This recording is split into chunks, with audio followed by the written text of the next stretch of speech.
Saludos, camaradas. ¿Qué tal estáis? Espero que vaya todo bien, que vaya todo perfectamente. El pasado 19 de septiembre, Azerbaiyán inició la operación antiterrorista sobre el Alto Karabaj, que es una región habitada mayormente por armenios. Y la intención de Azerbaiyán es hacerse con el control del Alto Karabaj y desmantelar la República Independiente no reconocida de Artsaj. El conflicto entre Armenia y Azerbaiyán por el Alto Karabaj es un conflicto histórico y para entenderlo tenemos que remontarnos por lo menos 2 siglos atrás o incluso más. Y este conflicto parece que poco a poco está llegando a su fin debido a las distintas ofensivas que ha desplegado Azerbaiyán en los últimos años. Además, esta cuestión no se puede entender sin entender cómo se incorporaron tanto Armenia como Azerbaiyán a la Unión Soviética y cómo quedó configurado el Alto Karabaj como un oblast autónomo dentro de la Unión Soviética.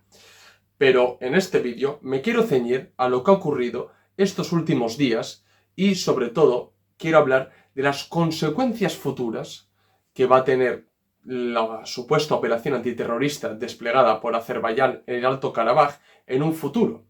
Así que esto es lo que voy a tratar en este vídeo. Vamos con el vídeo. Este Red Planeta. Comenzamos.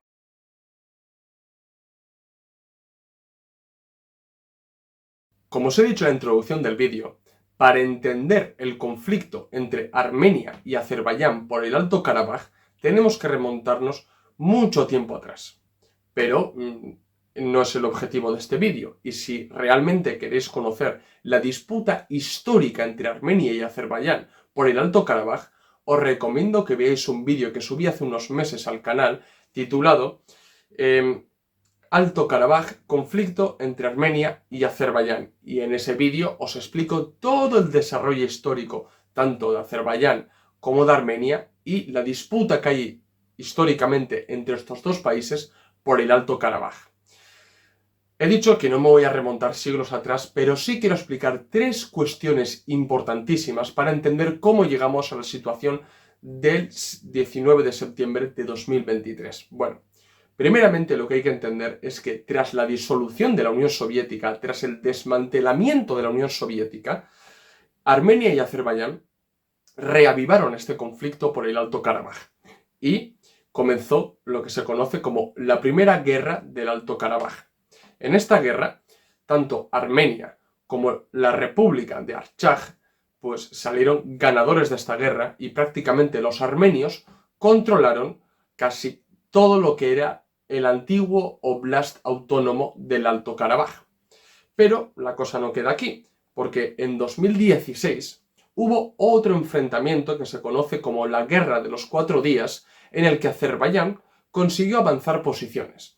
Según los azeríes, habían recuperado 200 hectáreas de tierra, mientras que los armenios lo desmintieron y dijeron que habían perdido 800 hectáreas sin importancia estratégica, ¿no? Aquí siempre también hay las distintas versiones que da cada bando y demás.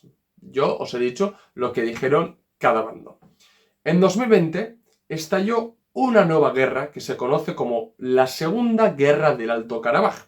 Y para entonces, Azerbaiyán se ha afianzado en el territorio, ha mejorado y modernizado enormemente sus fuerzas armadas, superando incluso a las de Armenia, y sobre todo ha afianzado y consolidado su relación con Turquía, que se ha convertido en su socio más importante. Bien, los resultados de la guerra de 2020 fueron bastante nefastos tanto para Armenia como para los armenios del Alto Karabaj, ya que Armenia se hizo con el control de los rayones de Agdam, Kalbahar y Lachin. Y esta guerra terminó con el alto al fuego auspiciado por Rusia.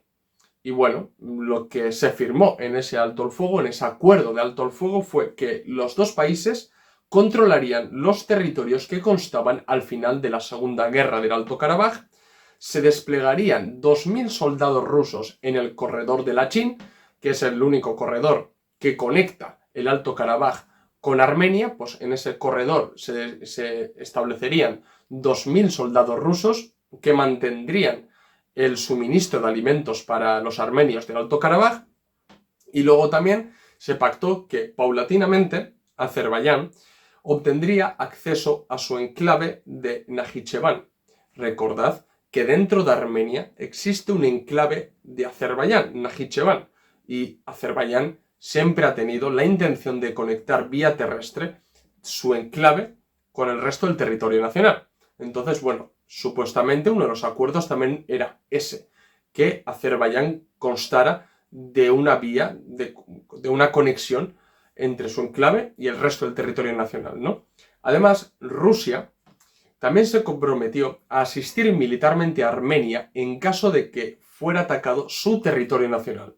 Pero no se dijo nada acerca del Alto Karabaj, porque internacionalmente la República de Artsaj no forma parte de Armenia, aunque los lazos son indiscutibles.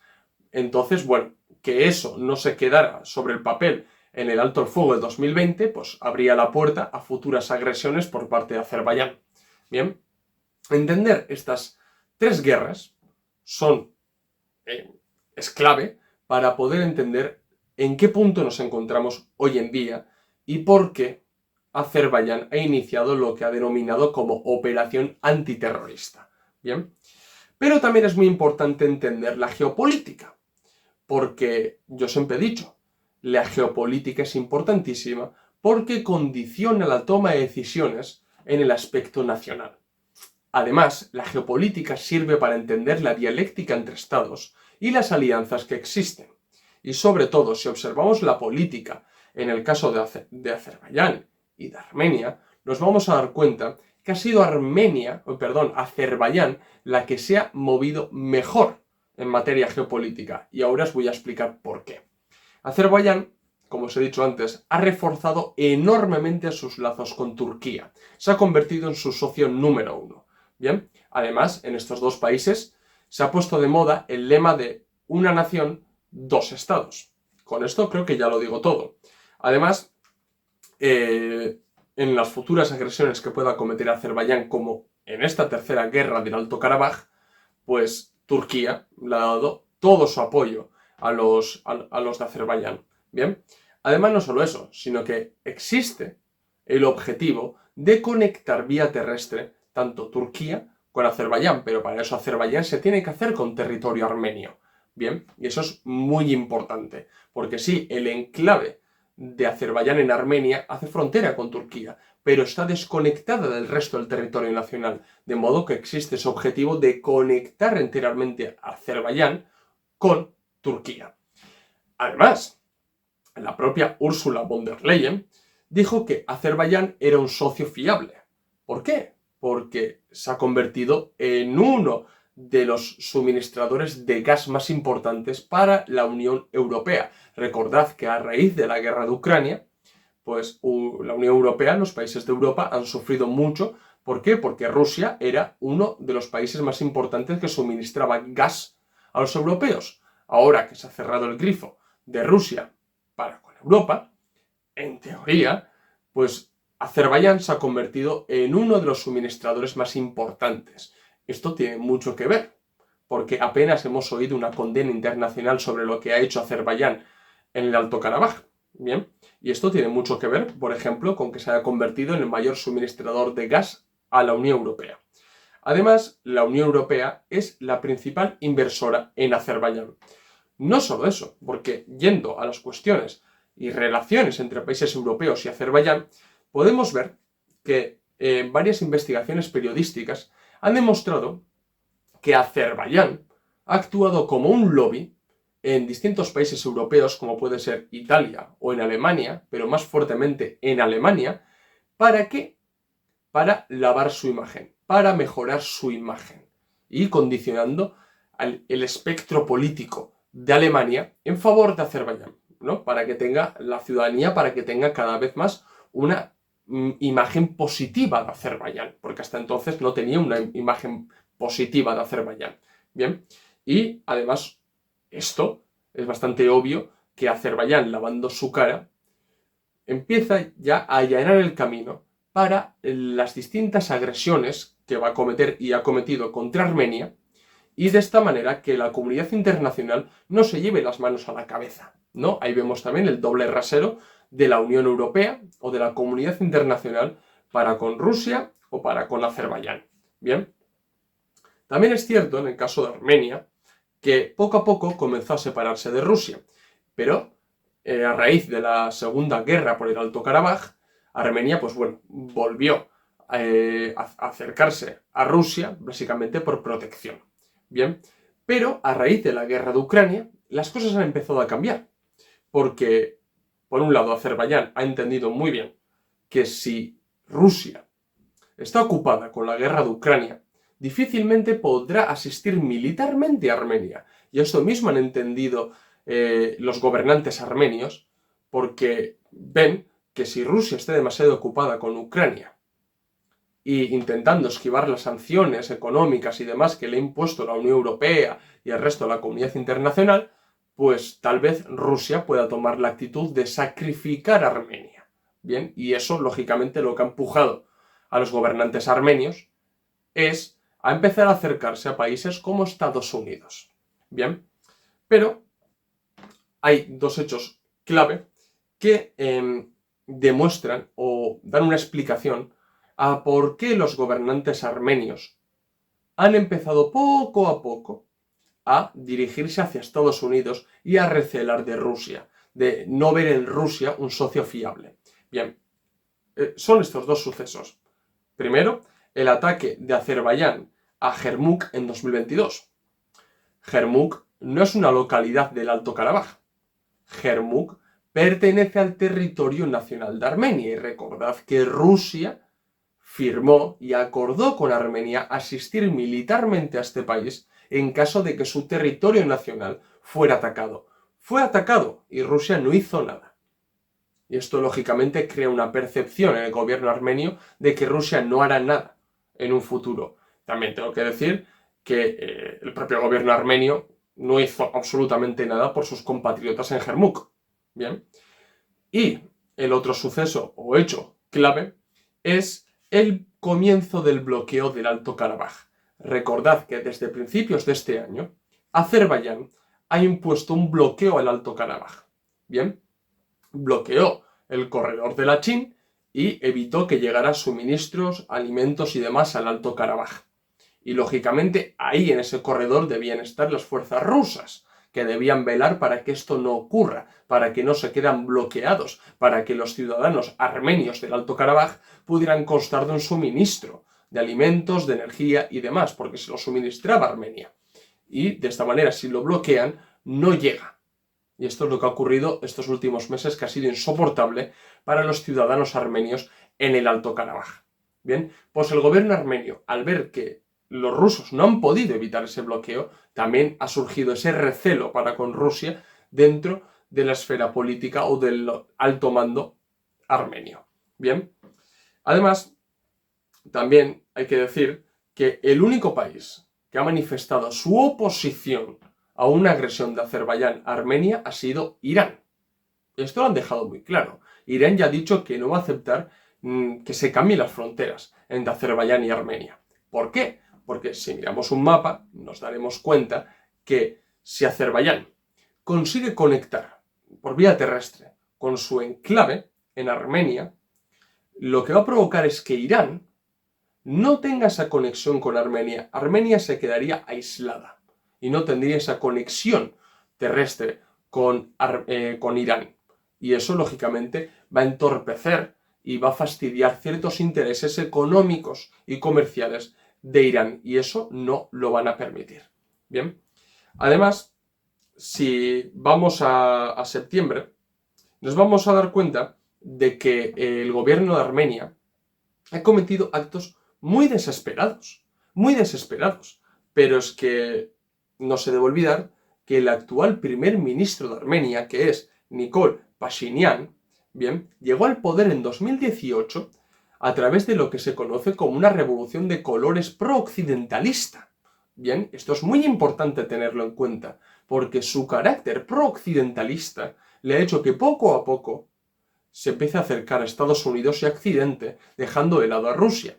Aunque Rusia también no ha dado lo mejor de sí, eso también hay que decirlo, hay que hacer las críticas pertinentes a Rusia y a Putin con el trabajo mal hecho en el conflicto entre Armenia y Azerbaiyán en el Alto Karabaj. Todo hay que decirlo, ¿bien? Porque no ha sido un buen trabajo.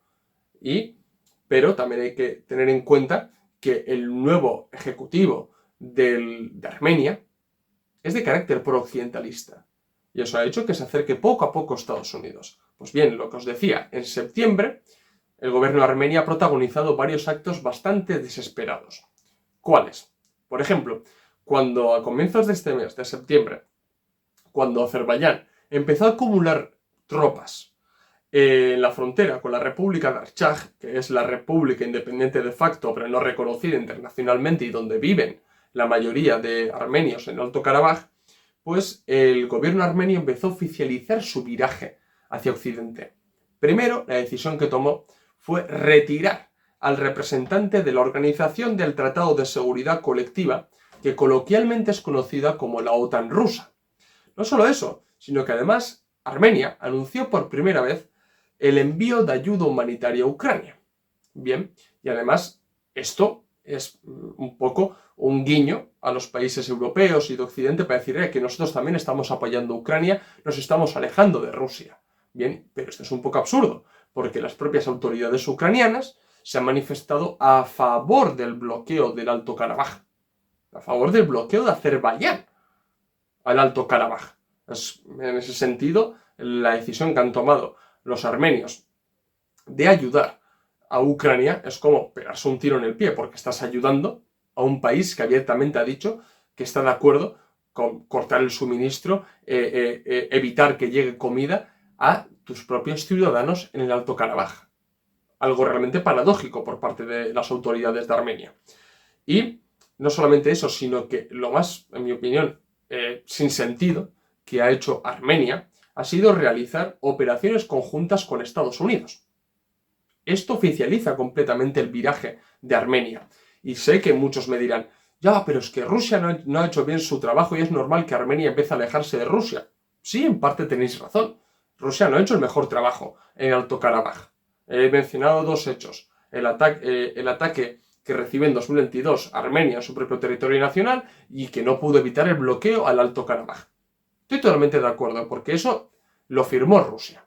Bien, pero tomar la decisión de empezar a virar hacia Occidente, y concretamente hacia Estados Unidos, sabiendo que no se puede confiar en Estados Unidos, es un acto muy desesperado por parte de Armenia. Pero eso también, os lo repito, viene condicionado por el carácter occidentalista del nuevo ejecutivo armenio, de Pashinyan, ¿bien? Que llegó al poder partiendo de una revolución de colores, ¿bien?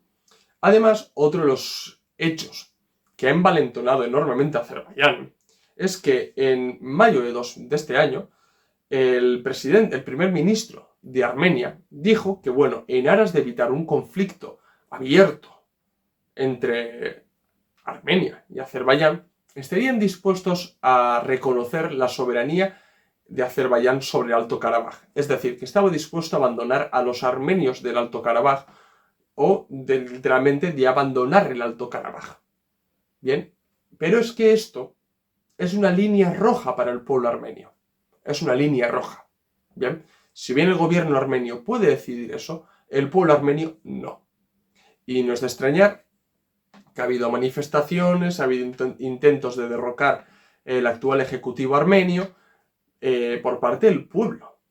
Porque abandonar el Alto Karabaj es una línea roja para el pueblo armenio. ¿De acuerdo?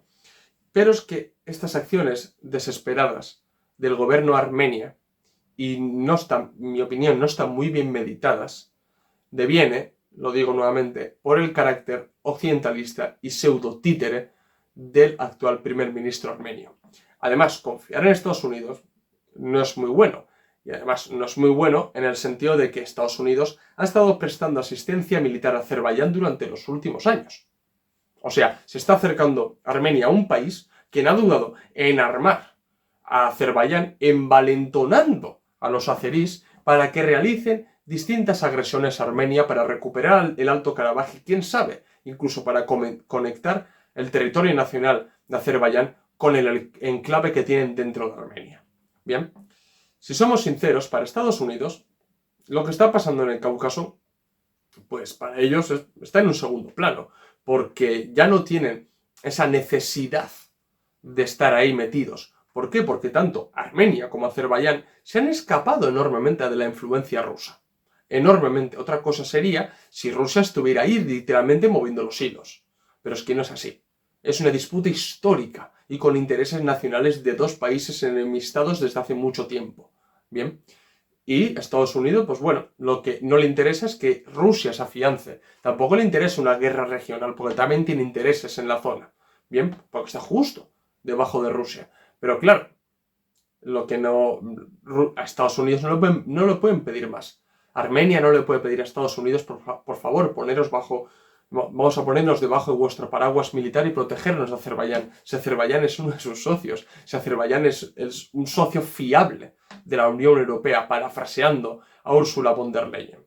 Bien, pues bueno, estas acciones en materia geopolítica por parte de Armenia y de Azerbaiyán son muy importantes para entender por qué Azerbaiyán ha lanzado lo que han denominado como operación antiterrorista.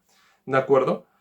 Pues el 19 de septiembre, Azerbaiyán publicó un comunicado oficial con el que daba inicio a la operación antiterrorista. Bien, y en ese comunicado se puede leer que su intención es eliminar las unidades de las Fuerzas Armadas armenias en la región y establecer el orden constitucional de Azerbaiyán en el Alto Karabaj. Bien, en el comunicado Azerbaiyán también asegura que Armenia ha roto el alto el fuego, firmado en 2020. Esto es un poco absurdo, porque el que ha estado hostigando el Alto Karabaj y Armenia, el que ha bloqueado el Alto Karabaj ha sido Azerbaiyán, no Armenia.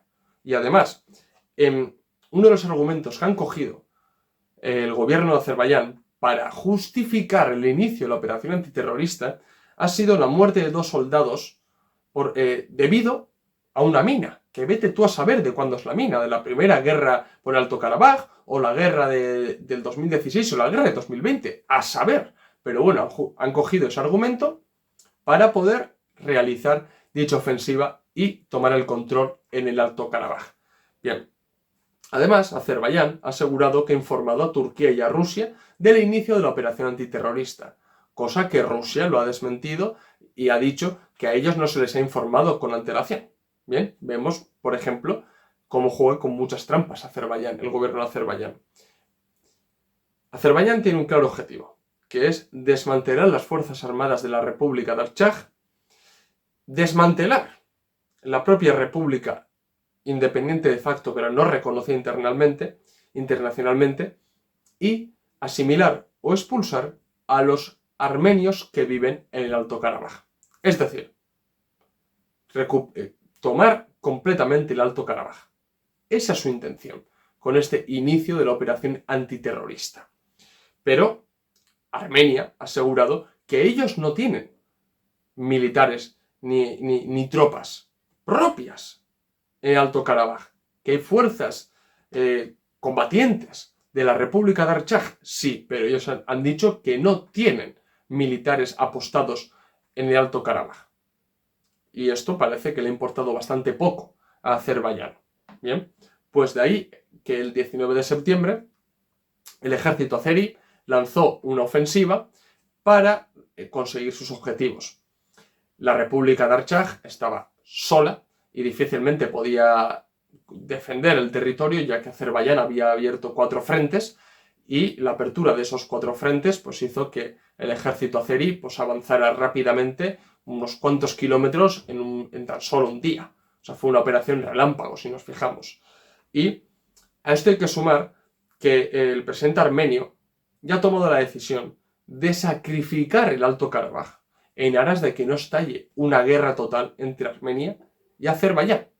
Bien, que esta decisión puede ser pan para hoy, pero hambre para mañana, porque la victoria de Azerbaiyán les puede envalentonar y después ir a por el enclave, teniendo que invadir territorio nacional armenio.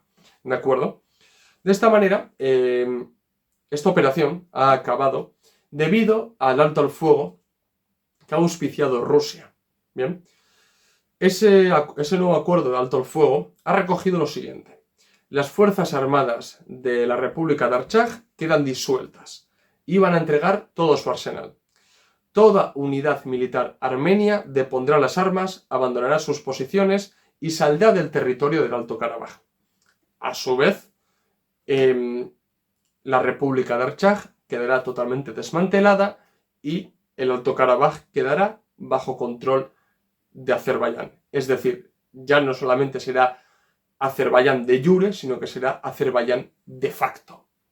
Bien, perdiendo Armenia esa región que ha controlado históricamente. Bien, prácticamente desde el desmantelamiento de la Unión Soviética.